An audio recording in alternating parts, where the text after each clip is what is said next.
Hi, and welcome to this session. My name is Pierre. I'm an infection control practitioner and at the time the president of the French Society for Hospital Hygiene and also part of the Clean Hospitals team. When we have designed a scientific program of this first Clean Hospitals Digital Day, we had all in mind the huge amount of questions we had to deal with about the product's efficacy on SARS-CoV-2.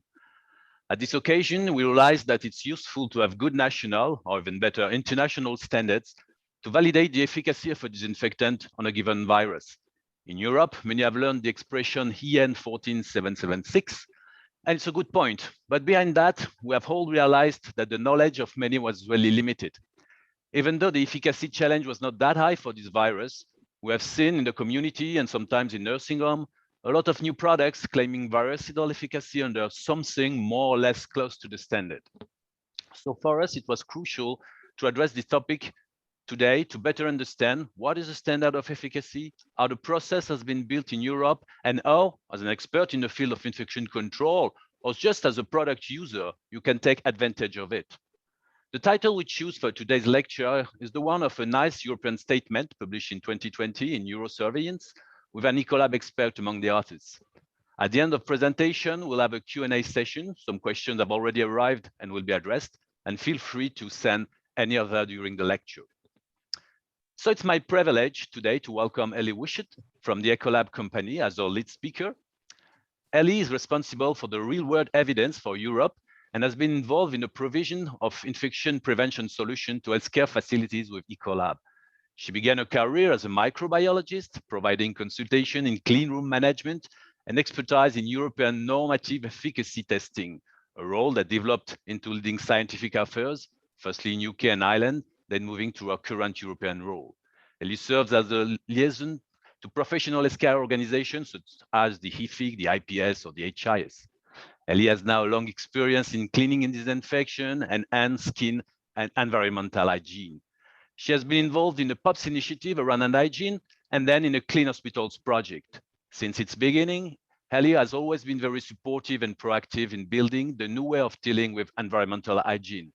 So thanks a lot, Ellie, to be with us on the Clean Hospital Day, and we are eager to learn from you. Thanks, Pierre. So on this topic of virucidal efficacy, the areas that I'd like to explore is an introduction to the European standard tests, so how those standard tests actually work and are developed, and then looking closely at the EN 14476 system, and that is a tiered way of looking at different viruses for efficacy. We're then going to have a look at how we choose disinfectants with this efficacy, and then finally looking at how these standards actually apply in practice and show relevance. The European standard tests are designed and developed by the CEN, the European Committee for Standardization, and these can be adopted as national standards. So for example, in Germany, we have the DIN standards. These standards are officially recognized in the European Union and the European Free Trade Association as being responsible for developing and defining standards at European level. The technical committee, the CEN-TC 216, was set up in 1990 to standardize the requirements for the test methods, including efficacy under in-use conditions, recommendations for use, and labeling for the field of chemical disinfection and antiseptics. Delegates from different EU countries, government, competent authorities, official institutes and universities, test labs and manufacturers all form part of this committee. So looking at the standard tests that are developed within the CEN and within this committee, the standard tests are divided into two different layers. So there's a phase 2 step 1 test, which are suspension tests. And these are essentially test tube tests. So we evaluate the performance of the disinfectant, both in terms of concentration and contact time. There's a second step that you can also perform for carrier tests. So these are more like practical tests and reflect real world conditions. So in these carrier tests, you can perform testing either on hands or on surfaces, depending on the type of disinfectant you're testing. So these are the OD tests that you should see as being something on a product label or product marketing materials to be able to show you the scope of what the disinfectant can achieve. So this stepwise approach to test methods gives you the ability to demonstrate efficacy across lots of different groups of microbes, and then also how they apply in practice. So obviously the focus today is on the EN 14476 for virucidal efficacy and the tiered system. This standard is probably one of the most complex, and this is why it's really useful to be able to look back and be able to understand how the tiered system works. And especially, as Pierre mentioned, this really great publication that we saw last year about how this standard can be used to be helped demonstrate you can choose virucidal efficacy at different levels, and how therefore you can choose which products you can use that require that efficacy. So it's a really brief overview as to how the standard works. And as I mentioned, as a test tube test, you identify your test viruses. So the standard defines these based on their resistance. So you will see later on divided up between enveloped and non-enveloped viruses. The log reduction that's required within the test is 4 log reduction. So that's defined as the reduction that you should see during the testing. There's a defined temperature. There's a defined contact time. So depending on you have a product for hand hygiene or for surface disinfection, those contact times can differ. And then finally, you have an interfering substance. So you have the opportunity to be able to test that particular product against viruses, but with an interfering substance, which is essentially meaning clean or dirty conditions that kind of reflect real life. And in the medical field, this is the use of blood erythrocytes. So how can this disinfectant perform in relation to all of these conditions? And you can see at the bottom of the screen a kind of simplified version of how you take one part of your virus suspension and that interfering substance, define your contact time, and then a dilution series then to see how many viruses you've got left.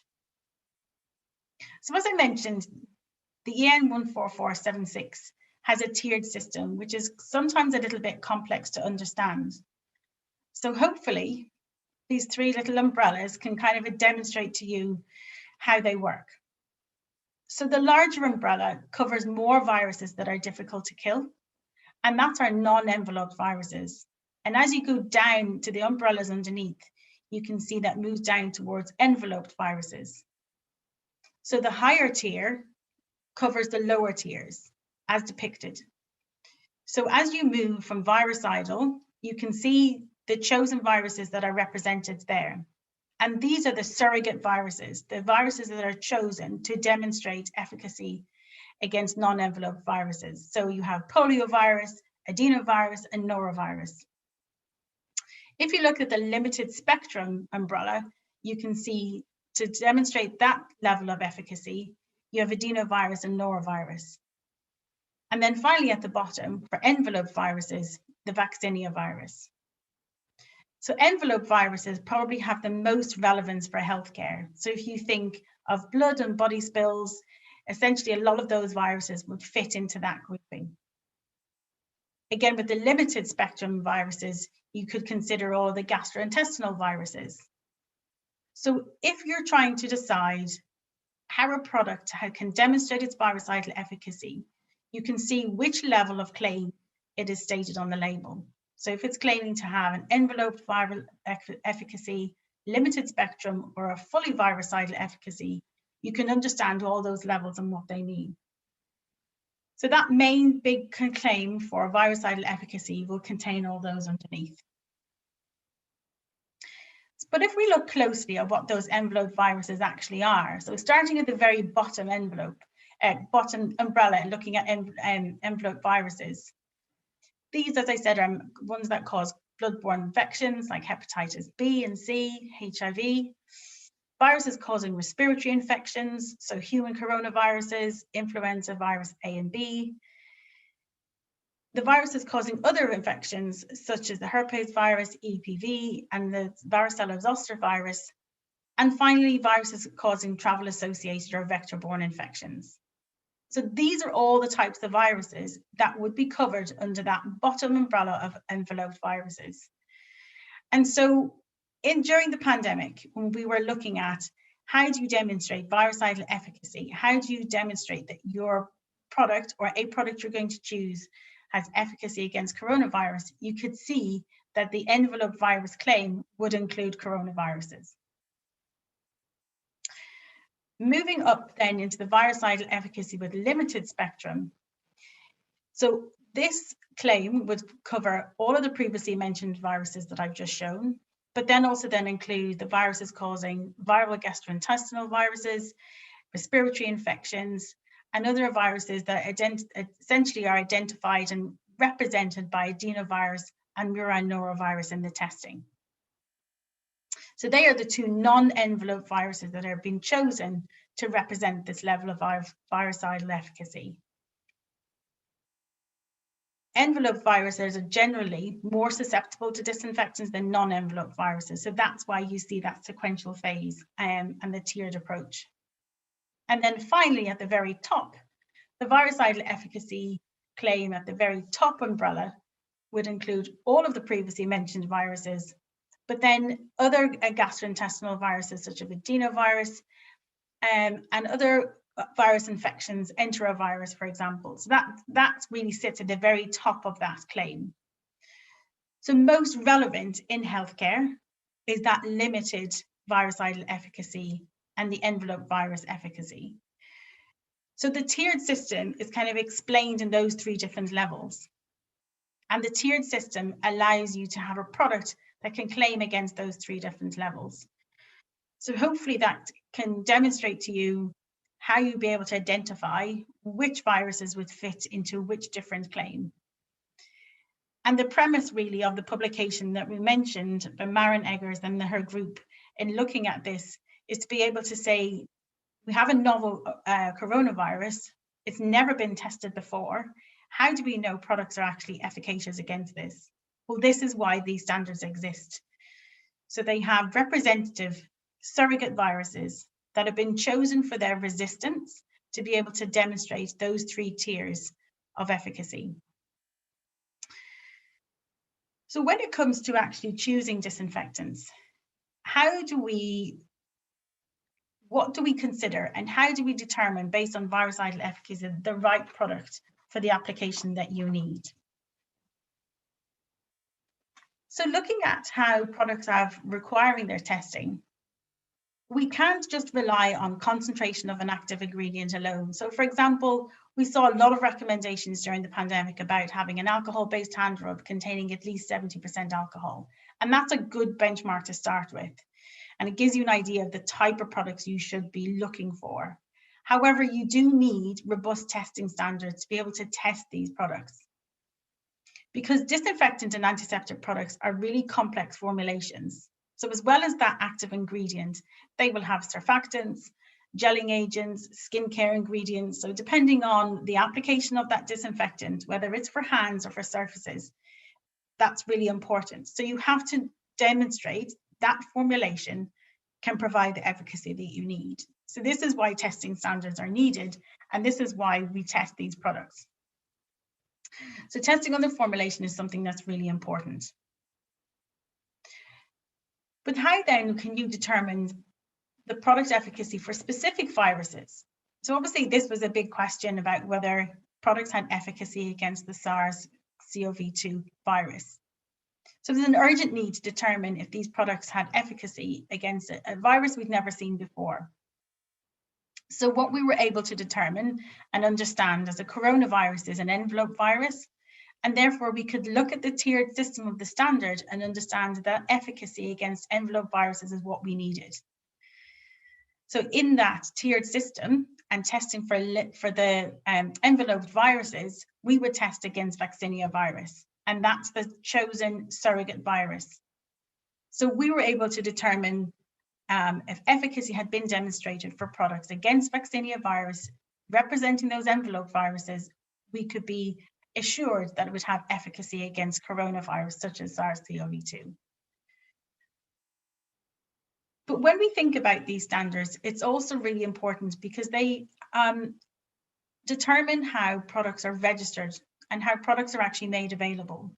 And again, this was a huge topic throughout the pandemic. That's probably eased off now in terms of supply chain. But how do we identify and how do we register products that are able to be sold in different countries? And these virus standards are used within that. So this is an example of the efficacy norms that you would need for a hygienic hand rub. So if you want to register a product, it's a biocide, generally having the efficacy that you can see here. So it needs to be registered with the biocide product regulations and local transitional law. And the BPR requirements are that you have, as mandatory, bactericidal, yeasticidal testing. And you have that additional step 2 test of simulated use for bacteria as well. So it is optional to include this virucidal efficacy. And so to do that, you need EN 14476. So regulators, they would look to see that we would have all of that efficacy available for a product to be registered as a biocide. And this is really important because it meant, and it means today, that products are available on the market with the right regulation, with the efficacy that can be proven and is determined by some of these regulations.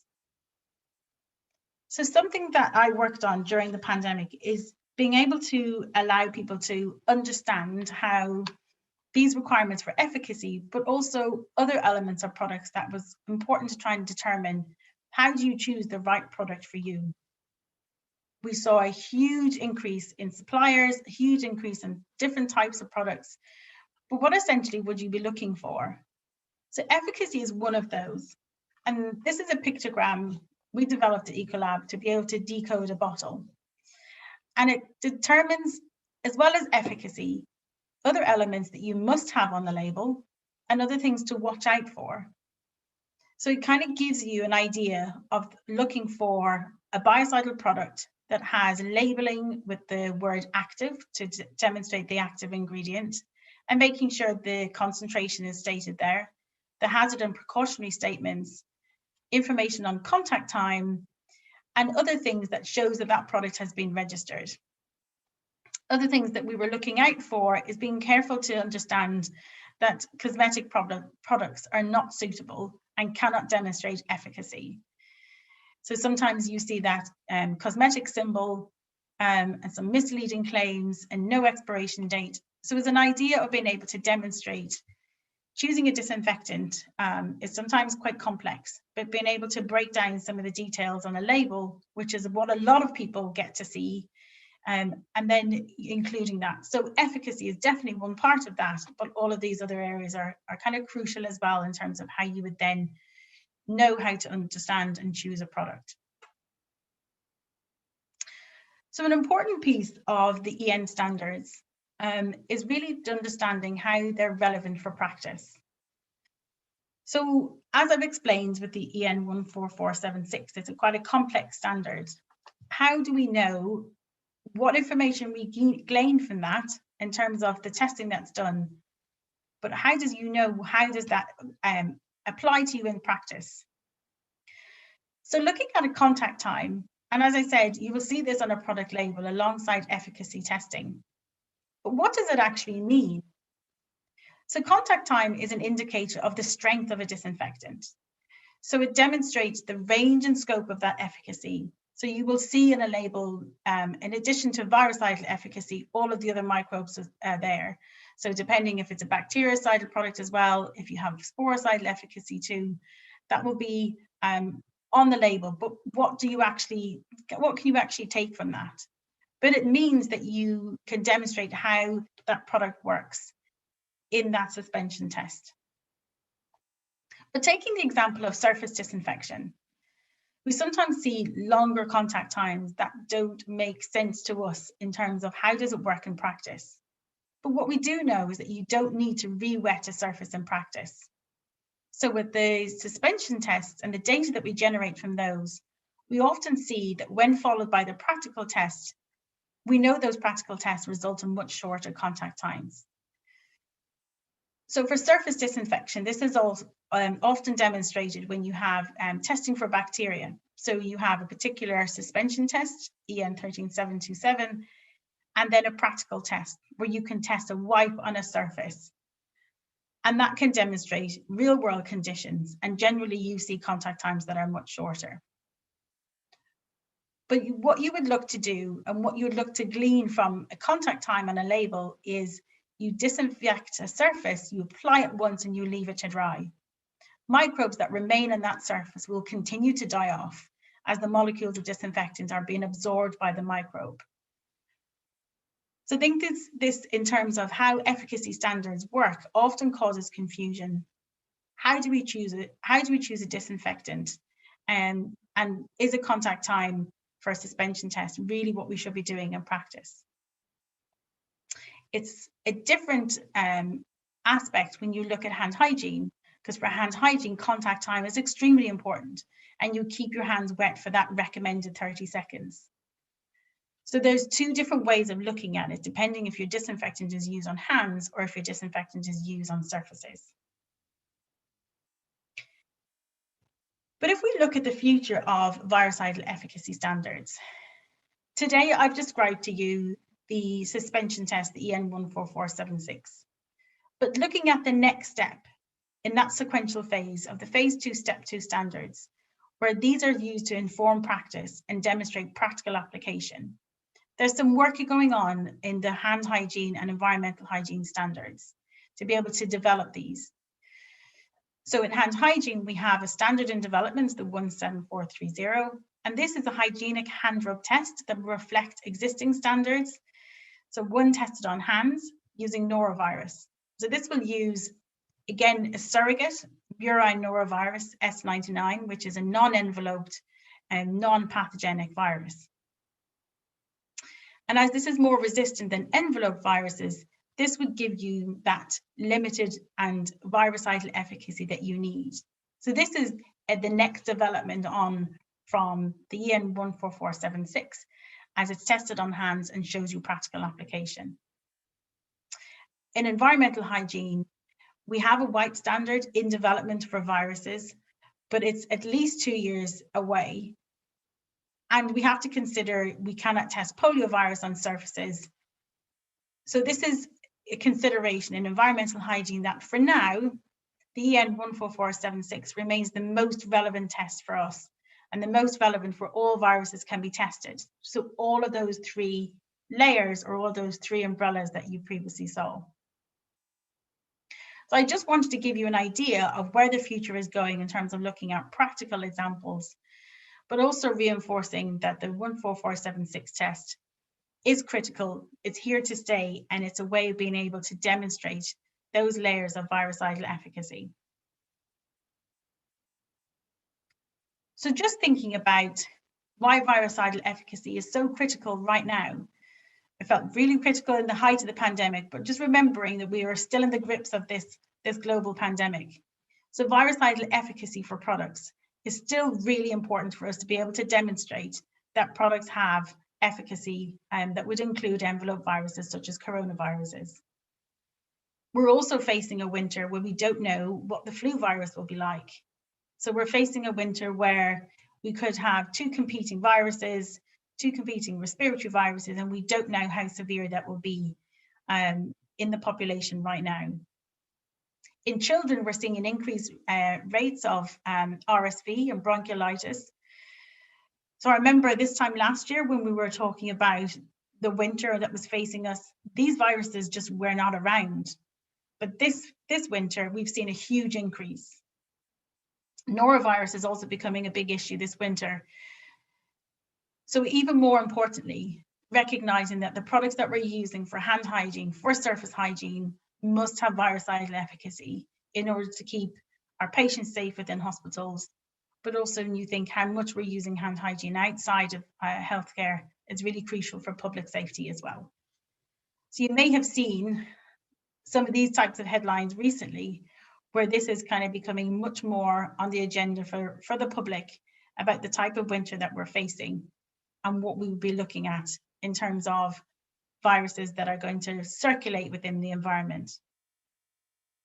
So you can see primarily the virus is a concern, and due to social distancing and lockdown, our immunity is not where it should be. So we really don't know how people will react. So the idea is that we'll be able to prevent infections, being able to use surface and hand hygiene with the appropriate types of efficacy that you can demonstrate with the standards such as 14476. So I think putting it into context and being able to demonstrate in reality what we're looking at when we talk about virucidal efficacy, it's really crucial for us to be able to see that these standards exist in Europe using surrogate viruses tested at a very high standard, and being able to show that they have good resistance against disinfectants. They don't dry out too quickly, so you can use hands and surfaces, but being able to demonstrate that that standard has huge importance for our products. So in summary, really looking at how we look at virucidal efficacy, that standard is really crucial for us to understand how we choose products, how the tiered system works, and how you choose products that are suitable for the type of virus that you have concern about. And most importantly, products need testing. You can't choose a product just based on its active ingredient alone. They need to be tested, and that's why the standards exist.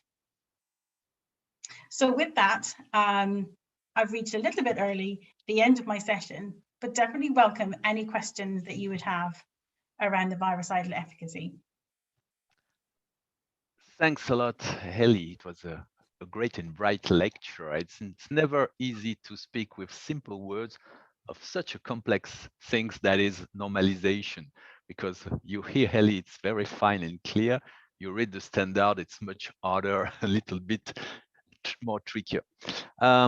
Thanks, Heli. We had one question sent before the session, and I will ask it to you. How to choose virucidal disinfectant that have good efficacy and a cheap price, because money shortage is the big issue in our country. Please kindly explain about environment cleaning in the hospital.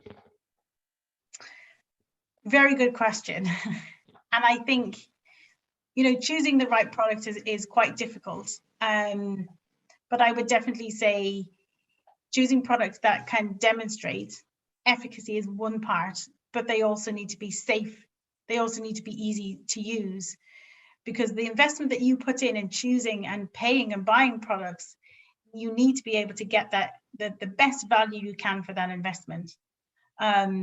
So you have to always balance between the right product with the efficacy it needs, the safety that's required for it to be used in practice, and that ease of use, which means it'll fit into your flow of work within healthcare. And so I would definitely say, look at the value that you would get for certain products, and make sure any manufacturer or supplier of products will give you training and education, and make sure those products can really be used in the right way, and then you would get most value from them. So it's a balance between all of those things. Yeah, and I think also the safety issue are important. With sometimes very cheap product, you can have a chemical exposure or things more tricky for the user. So as you say, it's Absolutely. a balance. Okay, we have another technical question from Anna Wałkowski. When new EN 17430 is estimated to be on use? Good question. Sometimes it's difficult to know, because right now it's a PREN standard, it's a draft standard. So I would say probably in the next year or so, but it depends on any of the amendments that are needed based on the public consultation. So definitely it's not as far out as the standard I showed you earlier when I was talking about 2 years out. So I would say at a good estimated guess in the next year. But depending on where that draft is, you can have a good understanding of what that standard looks like already. Yeah, okay. The problem with the standards that we need to pay to have them, so it's not easy for everyone to have access to the standards. Another issue. That is an issue. Yeah. Yep. So we have another question from Elizabeth Jensen. Why are so many environmental disinfectants supplied as sprays, occupational hazard for the staff with respiratory conditions such as asthma? So the sprays, are they dangerous, or we need to use them? So Sprays have their place. So sometimes if you are disinfecting larger surface areas, so such as bed mattresses, for example, or large working surfaces, they have their place. But as long as products are suitable for that application, to have the right safety profile, sprays can be used. You can often then see sprays being used as a foam, which is a very good application to use because you're not getting such a big aerosolation. With a foam, it's heavier and it drops, and it'll drop to a surface.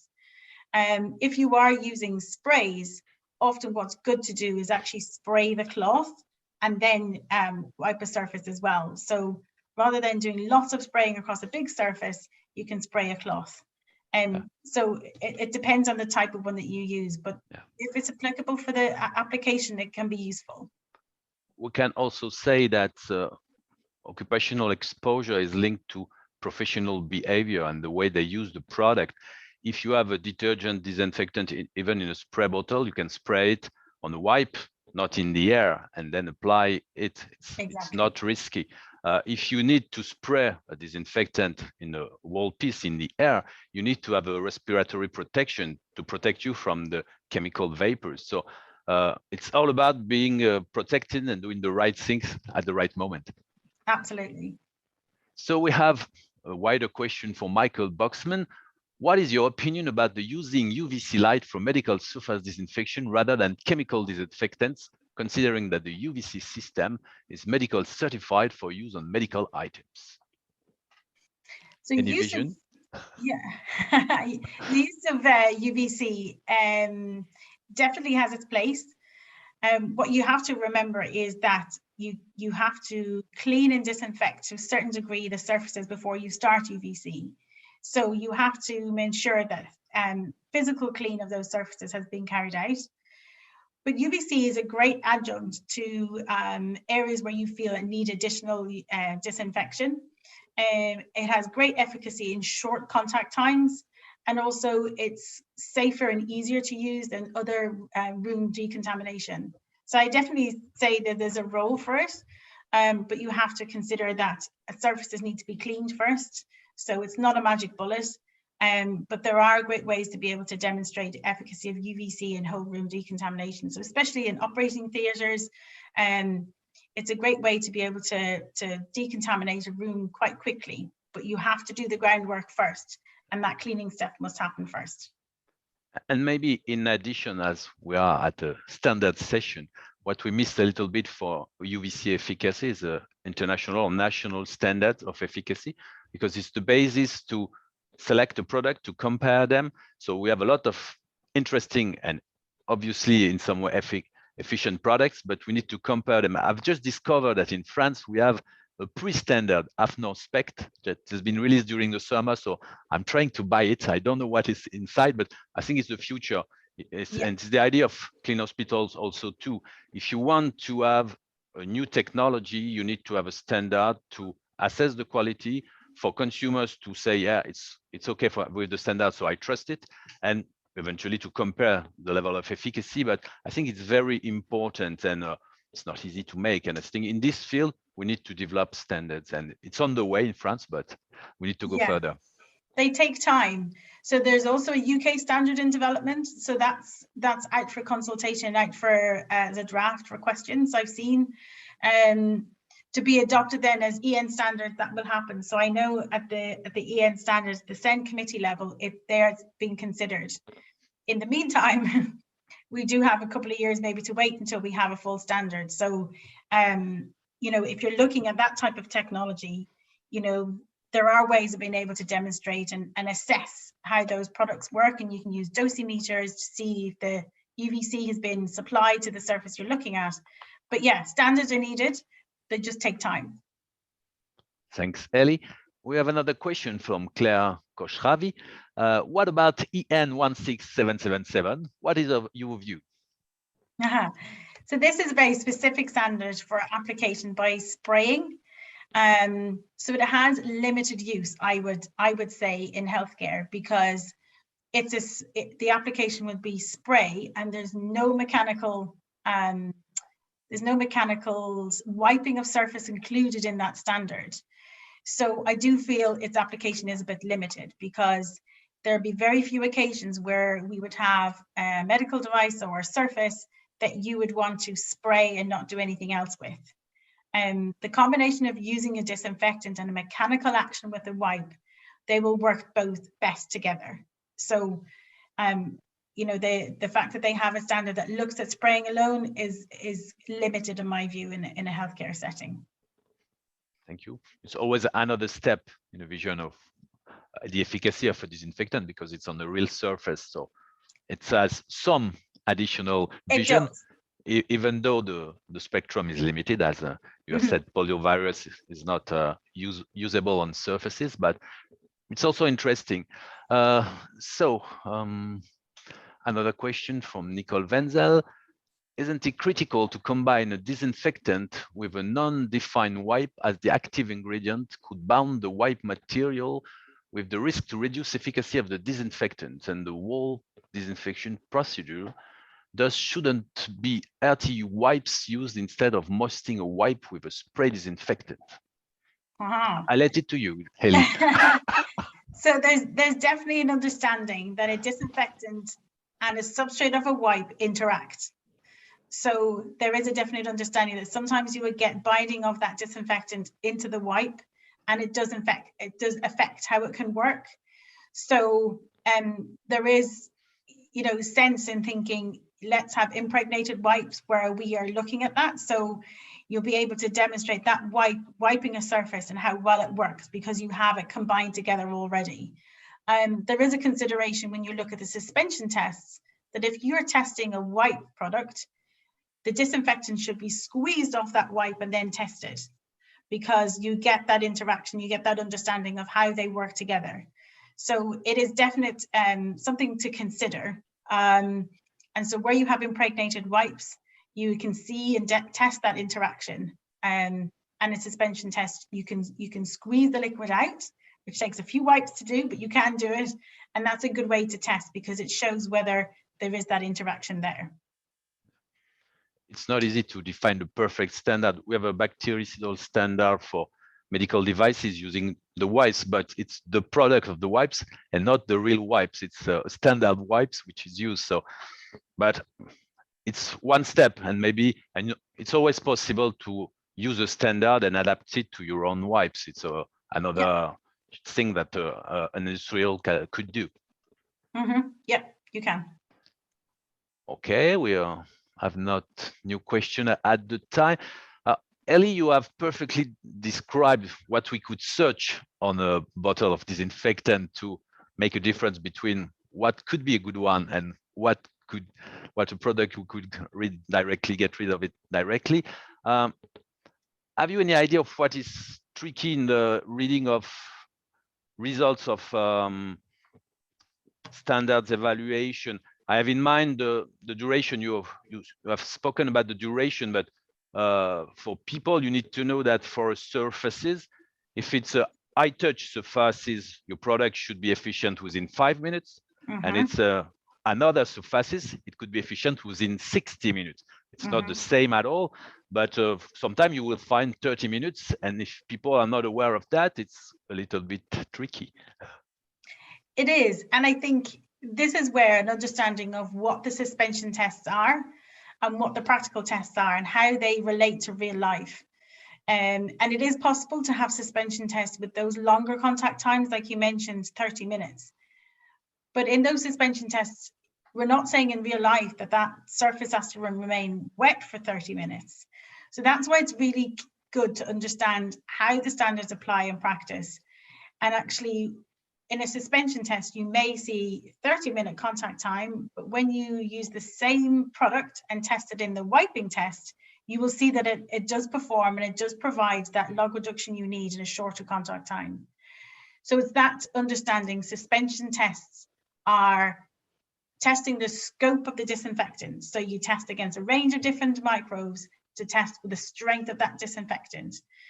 And it's, you know, it's good to remember that the standard allows those contact times for that reason. But as you said, there is that determination that if you are looking at surfaces close to the patient, you should have suspension tests contact time of 5 minutes. And that again, make sure that you have the right type of efficacy on the surfaces that are probably most likely to have the higher burden on them because they're around the patient. So in the real life, do you advise a consumer to ask for the full standard report or not? It's important.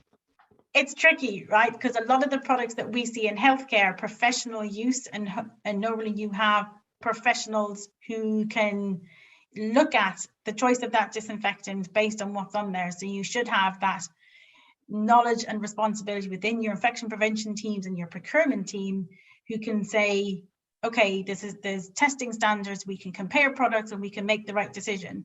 And I think that's one group. If you look at healthcare from a consumer perspective, it's very different. And that's why when I showed that infographic of being able to understand what's on a label. So we read food labels, we're really interested in the cosmetic industry, especially recently about, clean products, what's on a cosmetic product. So if you're also buying an alcohol-based hand rub, you should be able to look at that label and see what's on there. So I get it's a trickier situation trying to get to consumers, and again, trying to make it a simplified way to see, but you should always be able to see the efficacy against viruses, for example, on that label. But it is a bit trickier getting to that consumer level, I agree. Okay, yeah, never easy. For especially for IPC, I think you need to read the standard and to have the full document of the industrials to check things, because sometimes you will find things for the full viricity. The poliovirus, which is the more resistant, will be destroyed within 45 minutes. Adenovirus will be 15 minutes. The virucidal efficacy is 45, is the highest time of efficacy. So you have things to understand. I think it's not easy. Honestly, before the crisis, the COVID crisis, I didn't have written the full 14476 standards. And during the crisis, I read it a lot of time, and you always discover some new things in these standards. You need real specialists to perform them first. I think the lab which is performing them should be very trustable, to my opinion.